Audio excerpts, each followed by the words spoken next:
The Johannesburg Stock Exchange has applauded President Cyril Ramaphosa's fiscal stimulus plan as the country continues to battle the impact of COVID-19.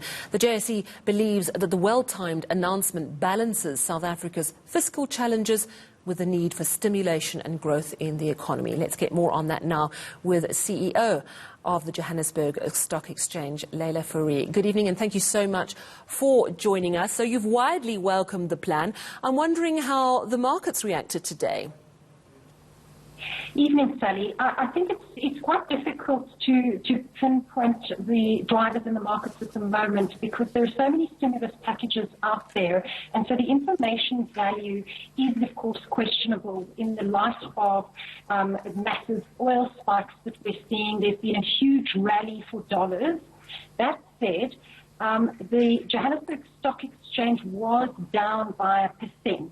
Now, the banks picked up early morning, which I think was a signal of confidence in the 200 billion loan support or guarantee that the president is giving to the banks or underwriting for the banks.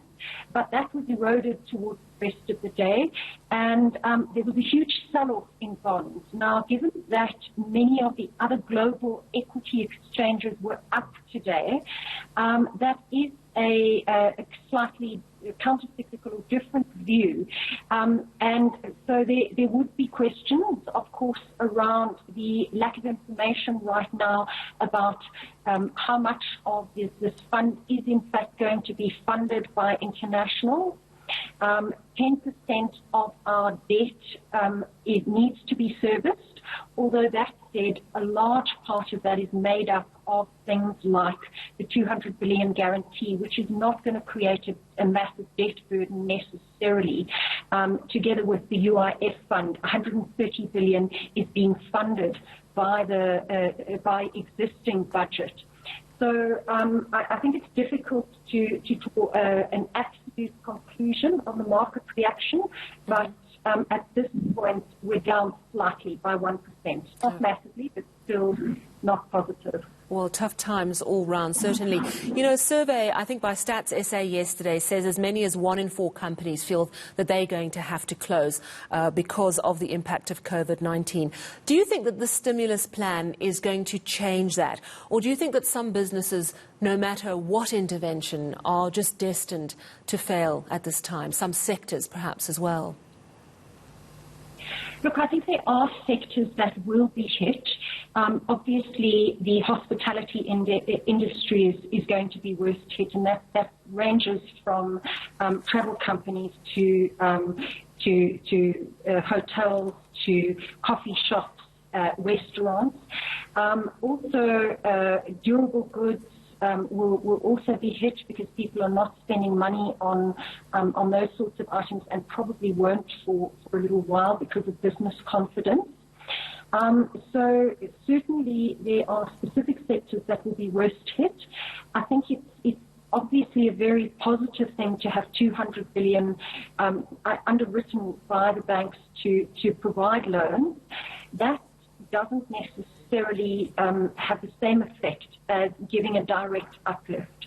So the small and medium enterprise sector is a very important sector and an important growth node. And I think the public sector has done a lot. Private sector also needs to think about what we can do to uplift and contribute to the solvency and the well-being of these small and medium enterprises that we interact with and do business with on a daily basis. You know, global markets have been so incredibly hard hit. We've seen the price of Brent crude oil going through the floor. I mean, this is unprecedented stuff that we are seeing. We've heard a lot of predictions of a global recession, which does look inevitable. But do you think it could be as bad as a global depression? Are we heading for sort of 1920s territory? Look, we certainly, having 80% of the global economy, the real economy, locked down for an extended period of time certainly will have an effect.